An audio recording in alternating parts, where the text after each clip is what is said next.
Cleanse thou me from secret faults. Psalm 19, verse 12. Secret Sins. A sermon delivered by C.H. Spurgeon, Lord's Day morning, February the 8th, 1857. Self-righteousness arises partly from pride, but mainly from ignorance of God's law. It is because men know little or nothing concerning the terrible character of the divine law that they foolishly imagine themselves to be righteous. They are not aware of the deep spirituality and the stern severity of the law, or they would have other and wiser notions.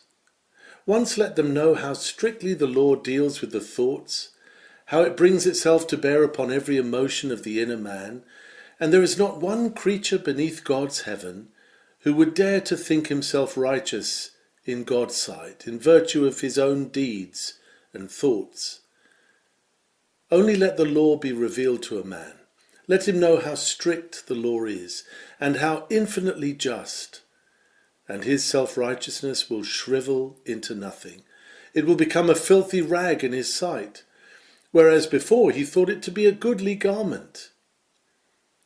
Now David, having seen God's law and having praised it in this psalm, which I have read in your hearing, he is brought, by reflecting on its excellency, to utter this thought: who can understand his errors? And then to offer this prayer: cleanse thou me from secret faults. In the Lateran Council of the Church of Rome, a decree was passed that every true believer must confess his sins, all of them, once a year to the priest, and they affixed to it this declaration, that there is no hope of pardon but in complying with that decree. What can equal the absurdity of such a decree as that? Do they suppose that they can tell their sins as easily as they can count their fingers? Why, if we could receive pardon for all our sins by telling every sin we have committed in 1 hour, there is not one of us who would be able to enter heaven, since, besides the sins that are known to us and that we may be able to confess, there are a vast mass of sins, which are as truly sins as those which we do observe, but which are secret and come not beneath our eye. Oh, if we had eyes like those of God, we should think very differently of ourselves. The sins that we see and confess are but like the farmer's small samples which he brings to market when he has left his granary full at home. We have but a very few sins which we can observe and detect, compared with those which are hidden to ourselves and unseen by our fellow creatures. I doubt not it is true of all of us who are here, that in every hour of our existence in which we are active, we commit tens of thousands of unholinesses, for which conscience has never reproved us, because we have never seen them to be wrong, seeing we have not studied God's laws as we ought to have done. Now be it known to us all that sin is sin, whether we see it or not, that a sin secret to us is a sin as truly as if we knew it to be a sin, though not so great a sin in the sight of God as if it had been committed presumptuously, seeing that it lacks the aggravation of willfulness. Let all of us who know our sins offer this prayer after all our confessions: Lord, I have confessed as many as I know, but I must add an etc. after them, and say, cleanse thou me from secret faults. That, however, will not be the pith of my sermon this morning. I am going after a certain class of men who have sins not unknown to themselves, but secret to their fellow creatures. Every now and then we turn up a fair stone which lies upon the green sward of the professing church, surrounded with the verdure of apparent goodness. And to our astonishment we find beneath it all kinds of filthy insects and loathsome reptiles, and in our disgust at such hypocrisy we are driven to exclaim, all men are liars, there are none in whom we can put any trust at all. It is not fair to say so of all, but really the discoveries which are made of the insincerity of our fellow creatures are enough to make us despise our kind, because they can go so far in appearances and yet have so little soundness of heart. To you, sirs, who sin secretly and yet make a profession, you break God's covenants in the dark and wear a mask of goodness in the light. To you, sirs, who shut the doors and commit wickedness in secret, to you I shall speak this morning. Oh, may God also be pleased to speak to you and make you pray this prayer: cleanse thou me from secret faults. I shall endeavour to urge upon all pretenders present to give up, to renounce, to detest, to hate, to abhor all their secret sins. And first I shall endeavour to show the folly of secret sins, secondly, the misery of secret sins, thirdly, the guilt of secret sins, fourthly, the danger of secret sins. And then I shall try to apply some words by way of remedy, that we may all of us be enabled to avoid secret sins. First then, the folly of secret sins. Pretender, thou art fair to look upon. Thy conduct outwardly upright, amiable, liberal, generous, and Christian. But thou dost indulge in some sin which the eye of man has not yet detected. Perhaps it is private drunkenness. Thou dost revile the drunkard when he staggers through the street, but thou canst thyself indulge in the same habit in private. It may be some other lust or vice. It is not for me just now to mention what it is. But, pretender, we say unto thee, thou art a fool to think of harbouring a secret sin, and thou art a fool for this one reason, that thy sin is not a secret sin. It is known and shall one day be revealed, perhaps very soon. Thy sin is not a secret. The eye of God hath seen it. Thou hast sinned before his face. Thou hast shut to the door and drawn the curtains, and kept out the eye of the sun. But God's eye pierceth through the darkness. The brick walls which surrounded thee were as transparent as glass to the eye of the Almighty. The darkness which did gird thee was as bright as the summer's noon to the eye of him who beholdeth all things. Knowest thou not, O man, that all things are naked and open to the eyes of him with whom we have to do? As the priest ran his knife into the entrails of his victim, discovered the heart and liver, and what else did lie within, so art thou, O man, seen by God, cut open by the Almighty. Thou hast no secret chamber where thou canst hide thyself. Thou hast no dark cellar where thou canst conceal thy soul. Dig deep, aye, deep as hell, but thou canst not find earth enough upon the globe to cover thy sin. If thou shouldst heap the mountains on its grave, those mountains would tell the tale of what was buried in their bowels. If thou couldst cast thy sin into the sea, 1,000 babbling waves would tell the secret out.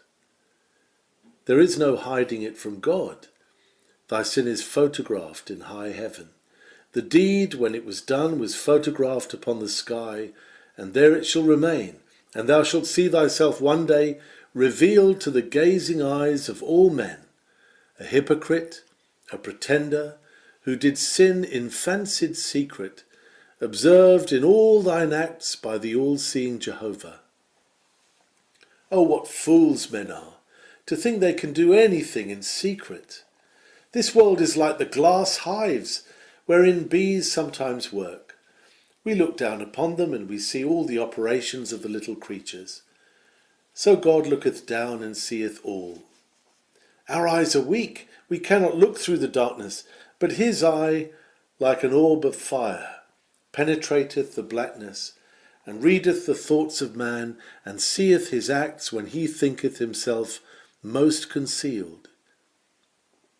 Oh, it were a thought enough to curb us from all sin, if it were truly applied to us, Thou, God, seest me.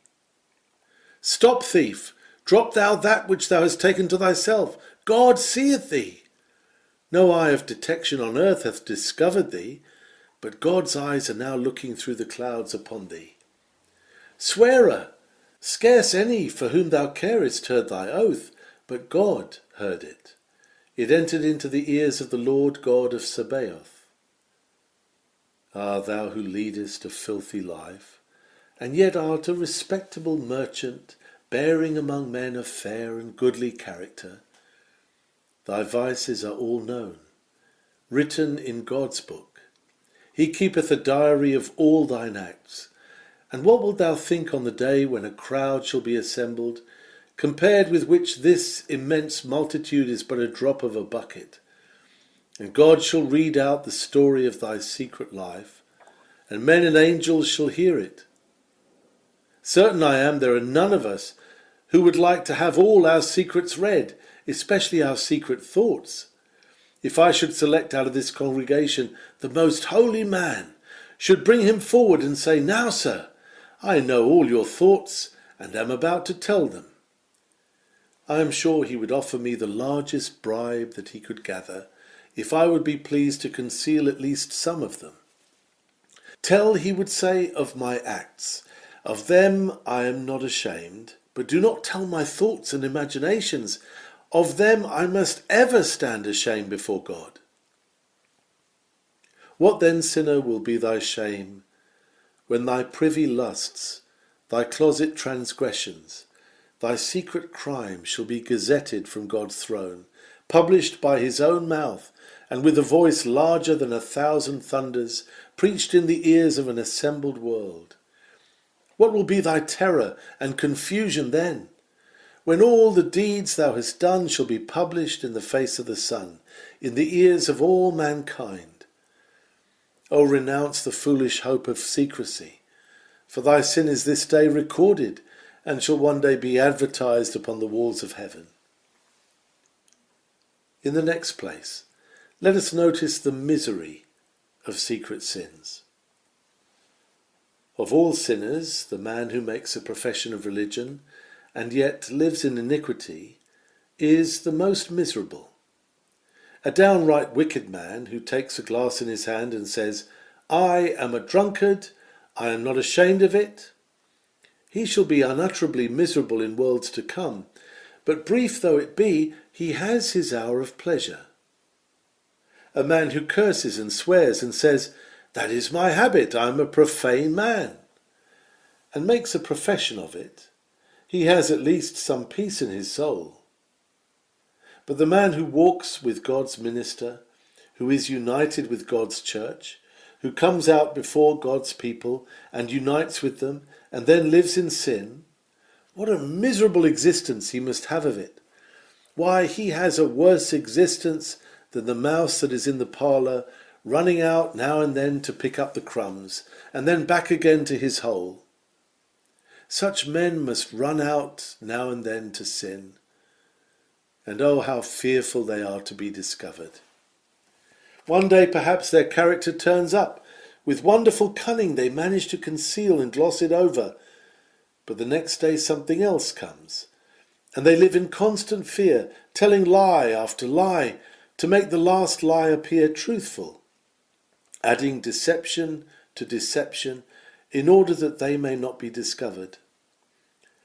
Oh, 'tis a tangled web we weave, when once we venture to deceive. If I must be a wicked man, give me the life of a roystering sinner who sins before the face of day. But if I must sin, let me not act as a hypocrite and a coward. Let me not profess to be God's and spend my life for the devil. That way of cheating the devil is a thing which every honest sinner will be ashamed of. He will say, Now, if I do serve my master, I will serve him out and out. I will have no sham about it. If I make a profession, I will carry it out. But if I do not, if I live in sin, I am not going to gloss it over by cant and hypocrisy. One thing which has hamstringed the church and cut her very sinews in twain has been this most damnable hypocrisy. Oh, in how many places have we men whom you might praise to the very skies, if you could believe their words, but whom you might cast into the nethermost pit, if you could see their secret actions. God forgive any of you who are so acting. I had almost said, I can scarce forgive you. I can forgive the man who riots openly and makes no profession of being better. But the man who fawns and cants and pretends and prays and then lives in sin, that man I hate. I cannot bear him. I abhor him from my very soul. If he will turn from his ways, I will love him. But in his hypocrisy, he is to me the most loathsome of all creatures. 'Tis said the toad doth wear a jewel in her head, but this man hath none, but beareth filthiness about him, while he pretends to be in love with righteousness. A mere profession, my hearers, is but painted pageantry, to go to hell in. It is like the plumes upon the hearse and the trappings upon the black horses which drag men to their graves, the funeral array of dead souls. Take heed above everything of a waxen profession that will not stand the sun. Take care of a life that needs to have two faces to carry it out. Be one thing or else the other. If you make up your mind to serve Satan, do not pretend to serve God, and if you serve God, serve him with all your heart. No man can serve two masters. Do not try it, do not endeavour to do it, for no life will be more miserable than that. Above all, beware of committing acts which it will be necessary to conceal. There is a singular poem by Hood called The Dream of Eugene Aram. A most remarkable piece it is indeed, illustrating the point on which I am now dwelling. Aram has murdered a man and cast his body into the river. A sluggish water black as ink, the depth was so extreme. The next morning he visited the scene of his guilt, and sought the black accursed pool with a wild misgiving eye, and he saw the dead in the river bed, for the faithless stream was dry. Next he covered the corpse with heaps of leaves, but a mighty wind swept through the wood and left the secret bare before the sun. Then down I cast me on my face, and first began to weep, for I knew my secret then was one that earth refused to keep, on land or sea, though it should be 10,000 fathoms deep. In plaintive notes he prophesies his own discovery. He buried his victim in a cave and trod him down with stones. But when years had run their weary round, the foul deed was discovered and the murderer put to death. Guilt is a grim chamberlain, even when his fingers are not bloody red. Secret sins bring fevered eyes and sleepless nights, until men burn out their consciences and become in very deed ripe for the pit. Hypocrisy is a hard game to play at, for it is one deceiver against many observers, and for certain it is a miserable trade, which will earn at last, as its certain climax, a tremendous bankruptcy. Ah, ye who have sinned without discovery, be sure your sin will find you out, and bethink you it may find you out ere long. Sin like murder will come out. Men will even tell tales about themselves in their dreams. God has sometimes made men so pricked in their consciences that they have been obliged to stand forth and confess the story. Secret sinner, if thou wantest the foretaste of damnation upon earth, continue in thy secret sins, for no man is more miserable than he who sinneth secretly and yet trieth to preserve a character. Yon stag, followed by the hungry hounds, with open mouths, is far more happy than the man who is followed by his sins. Yon bird, taken in the fowler's net, and labouring to escape, is far more happy than he who hath weaved around himself a web of deception, and labours to escape from it day by making the toils more thick and the web more strong. Oh, the misery of secret sins! Truly one may pray, cleanse thou me from secret faults. But now next, the guilt, the solemn guilt of secret sin. Now, John, you do not think there is any evil in a thing unless somebody sees it, do you? You feel that it is a very great sin if your master finds you out in robbing the till, but there is no sin if he should not discover it, none at all. And you, sir, you fancy it to be very great sin to play a trick in trade, in case you should be discovered and brought before the court. But to play a trick and never be discovered, that is all fair. Do not say a word about it, Mr. Spurgeon. It is all business. You must not touch business. Tricks that are not discovered, of course, you are not to find fault with them. The common measure of sin is the notoriety of it. But I do not believe in that. A sin is a sin, whether done in private or before the whole world. It is singular how men will measure guilt. A railway servant puts up a wrong signal. There is an accident. The man is tried and severely reprimanded. The day before he put up the wrong signal, but there was no accident, and therefore no one accused him for his neglect. But it was just the same, accident or no accident. The accident did not make the guilt. It was the deed which made the guilt, not the notoriety, nor yet the consequence of it. It was his business to have taken care, and he was as guilty the first time as he was the second, for he negligently exposed the lives of men. Do not measure sin by what other people say of it, but measure sin by what God says of it, and what your own conscience says of it. Now I hold that secret sin, if anything, is the worst of sin, because secret sin implies that the man who commits it has atheism in his heart.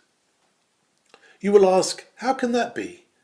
I reply, he may be a professing Christian, but I shall tell him to his face that he is a practical atheist, if he labours to keep up a respectable profession before man and then secretly transgresses. Why, is he not an atheist, who will say that there is a God, yet at the same time thinks more of man than he does of God? Is it not the very essence of atheism? Is it not a denial of the divinity of the Most High when men lightly esteem him and think more of the eye of a creature than of the observation of their Creator? There are some who would not for the life of them say a wicked word in the presence of their minister, but they can do it knowing God is looking at them. They are atheists. There are some who would not trick in trade for all the world if they thought they would be discovered, but they can do it while God is with them. That is, they think more of the eye of man than of the eye of God, and they think it worse to be condemned by man than to be condemned by God. Call it by what name you will, the proper name of that is practical atheism. It is dishonouring God, it is dethroning him, putting him down below his own creatures, and what is that but to take away his divinity? Brethren, do not, I beseech you, incur the fearful guilt of secret sins. No man can sin a little in secret, it will certainly engender more sin. No man can be a hypocrite and yet be moderate in guilt. He will go from bad to worse and still proceed, until when his guilt shall be published, he shall be found to be the very worst and most hardened of men. Take heed of the guilt of secret sin. Ah, now if I could preach as Rowland Hill did, I would make some people look to themselves at home, and tremble too. It is said that when he preached, there was not a man in the window or standing in the crowd or perched up anywhere, but said, there he is preaching at me. He is telling me about my secret sins. And when he proclaimed God's omniscience, it is said men would almost think they saw God bodily present in the midst of them, looking at them. And when he had done his sermon, they would hear a voice in their ears, can any hide himself in secret places that I cannot see him, saith the Lord? Do not I fill heaven and earth, saith the Lord? I would I could do that I could make every man look to himself and find out his secret sin. Come, my hearer, what is it? Bring it forth to the daylight. Perhaps it will die in the light of the sun. These things love not to be discovered. Tell thine own conscience now what it is. Look it in the face, confess it before God, and may he give thee grace to remove that sin and every other, and turn to him with full purpose of heart. But this know, that thy guilt is guilt discovered or undiscovered, and that if there be any difference, it is worse, because it has been secret. God save us from the guilt of secret sin. Cleanse thou me from secret faults. And note next the danger of secret sin. One danger is that a man cannot commit a little sin in secret without being by and by betrayed into a public sin. You cannot, sir, though you may think you can preserve a moderation in sin.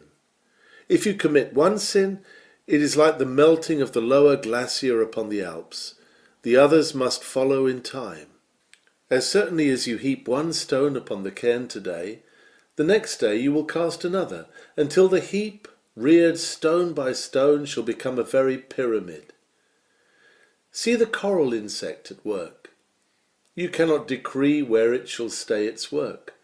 It will not build its rock just as high as you please. It will not stay until it shall be covered with weeds, until the weeds shall decay, and there shall be soil upon it, and an island shall be created by tiny creatures. Sin cannot be held in with bit and bridle. But I'm going to have a little drink now and then. I'm only going to be intoxicated once a week or so. Nobody will see it. I shall be in bed directly. You will be drunk in the street soon. I'm only just going to read one lascivious book. I will put it under the sofa cover when anyone comes in. You will keep it in your library yet, sir. I'm only going into that company now and then. You will go there every day. Such is the bewitching character of it. You cannot help it. You may as well ask the lion to let you put your head into its mouth. You cannot regulate his jaws, neither can you regulate sin. Once you go into it, you cannot tell when you will be destroyed. You may be such a fortunate individual that, like Van Amberg, you may put your head in and out a great many times. Rest assured that one of these days it will be a costly venture. Again, you may labour to conceal your vicious habit, but it will come out. You cannot help it. You keep your little pet sin at home. But mark this, when the door is ajar, the dog will be out in the street. Wrap him up in your bosom, put over him fold after fold of hypocrisy to keep him secret.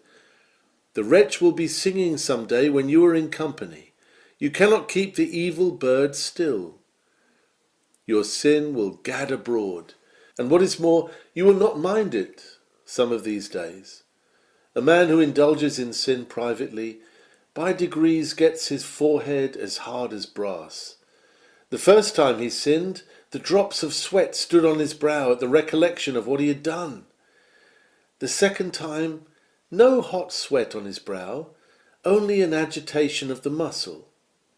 The third time there was the sly, sneaky look, but no agitation.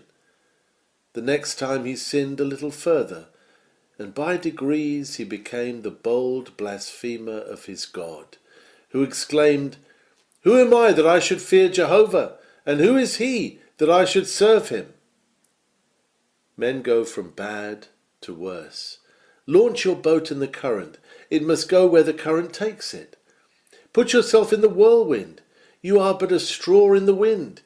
You must go which way the wind carries you. You cannot control yourself. The balloon can mount, but it cannot direct its course. It must go whichever way the wind blows. If you once mount into sin, there is no stopping. Take heed if you would not become the worst of characters. Take heed of the little sins. They, mounting one upon another, may at last heave you from the summit and destroy your soul forever. There is a great danger in secret sins. But I have here some true Christians who indulge in secret sins. They say it is but a little one, and therefore do they spare it. Dear brethren, I speak to you, and I speak to myself, when I say this: let us destroy all our little sins.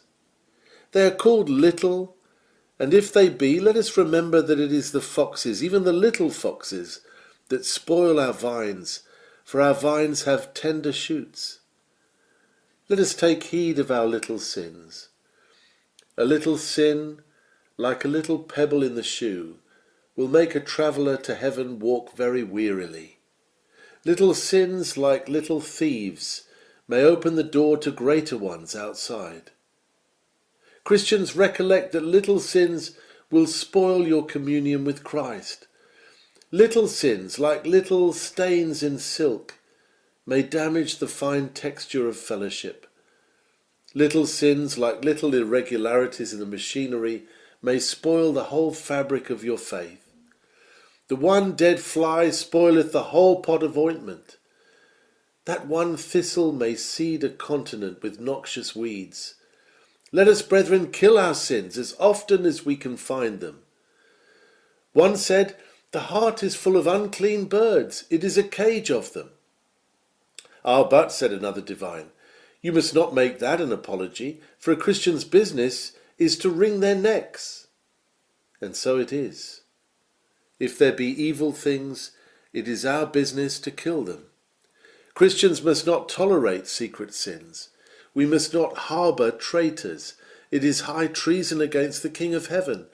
Let us drag them out to light and offer them upon the altar, giving up the dearest of our secret sins at the will and bidding of God. There is a great danger in a little secret sin. Therefore avoid it, pass not by it, turn from it and shun it, and God give thee grace to overcome it. And now I come, in finishing up, to plead with all my might with some of you whom God has pricked in your consciences. I have come to entreat you, if it be possible, even to tears, that you will give up your secret sins. I have one here for whom I bless God. I love him, though I know him not. He is almost persuaded to be a Christian. He halteth between two opinions. He intendeth to serve God. He striveth to give up sin. But he findeth it a hard struggle, and as yet he knoweth not what shall become of him. I speak to him with all love. My friend, will you have your sin and go to hell, or leave your sin and go to heaven? This is the solemn alternative. To all awakened sinners I put it. May God choose for you, otherwise I tremble as to which you may choose. The pleasures of this life are so intoxicating, the joys of it so ensnaring, that did I not believe that God worketh in us to will and to do, I should despair of you. But I have confidence that God will decide the matter. Let me lay the alternative before you. On the one hand, there is an hour's merriment, a short life of bliss, and that a poor, poor bliss. On the other hand, there is everlasting life and eternal glory. On the one hand, there is a transient happiness and afterwards overwhelming woe. In this case, there is a solid peace and everlasting joy, and after it overflowing bliss. I shall not fear to be called an Arminian, when I say as Elijah did, choose you this day whom you will serve. If God be God, serve him. If Baal be God, serve him. But now make your choice deliberately, and may God help you to do it. Do not say you will take up with religion without first counting the cost of it. Remember, there is your lust to be given up, your pleasure to be renounced. Can you do it for Christ's sake? Can you? I know you cannot, unless God's grace shall assist you in making such a choice. But can you say, yes, by the help of God, earth's gaudy toys, its pomps, pageantries, gewgaws, all these I renounce. These can never satisfy. Give me Christ or else I die. Sinner, thou wilt never regret that choice, if God help thee to make it. Thou wilt find thyself a happy man here, and thrice happy throughout eternity. But, says one, Sir, I intend to be religious, but I do not hold with your strictness. I do not ask you to do so. I hope, however, you will hold with God's strictness, and God's strictness is 10,000 times greater than mine. You may say that I am puritanical in my preaching. God will be puritanical in judging in that great day. I may appear severe, but I can never be so severe as God will be. I may draw the harrow with sharp teeth across your conscience, but God shall drag harrows of eternal fire across you one day. I may speak thundering things. God will not speak them, but hurl them from his hands. Remember, men may laugh at hell and say there is none, but they must reject their Bibles before they can believe the lie. Men's consciences tell them that there is a dreadful hell and everlasting pains, where sinners must with devils dwell, in darkness, fire, and chains. Sirs, will you keep your secret sins and have eternal fire for them? Remember, it is of no use, they must all be given up, or else you cannot be God's child. You cannot by any means have both. It cannot be God and the world. It cannot be Christ and the devil. It must be one or the other. Oh, that God would give you grace to resign all. For what are they worth? They are your deceivers now and will be your tormentors forever. Oh, that your eyes were opened to see the rottenness, the emptiness and trickery of iniquity. Oh, that God would turn you to himself. Oh, may God give you grace to cross the Rubicon of repentance at this very hour. To say, henceforth it is war to the knife with my sins. Not one of them will I willingly keep, but down with them. Down with them. Canaanite, Hittite, Jebusite, they shall all be driven out. The dearest idol I have known, whate'er that idol be, help me to tear it from its throne and worship only thee. But, oh, sir, I cannot do it. It would be like pulling my eyes out. I but hear what Christ says. It were better for thee to enter into life with one eye, than having two eyes to be cast into hell fire. But it would be like cutting my arms off. Ay, and it would be better for thee to enter into life halt or maimed, than to be cast into hell fire forever. Oh, when the sinner comes before God at last, do you think he will speak as he does now? God will reveal his secret sins. The sinner will not then say, Lord, I thought my secret sins so sweet, I could not give them up. I think I see how changed it will be then. Sir, you say now, you are too strict. Will you say that when the eyes of the Almighty are glowering on you? You say now, Sir, you are too precise. Will you say that to God's almighty face? Sir, I mean to keep such and such a sin. Can you say it at God's bar at last? You will not dare to do it then. Ah, when Christ comes a second time, there will be a marvellous change in the way men talk. Methinks I see him. There he sits upon his throne. Now, Caiaphas, come and condemn him now. Judas, come and kiss him now. What do you stick at, man? Are you afraid of him? Now, Barabbas, go, see whether they will prefer you to Christ now. Swearer, now is your time. You have been a bold man. Curse him to his face now. Now, drunkard, stagger up to him now. Now, infidel, tell him there is no Christ now.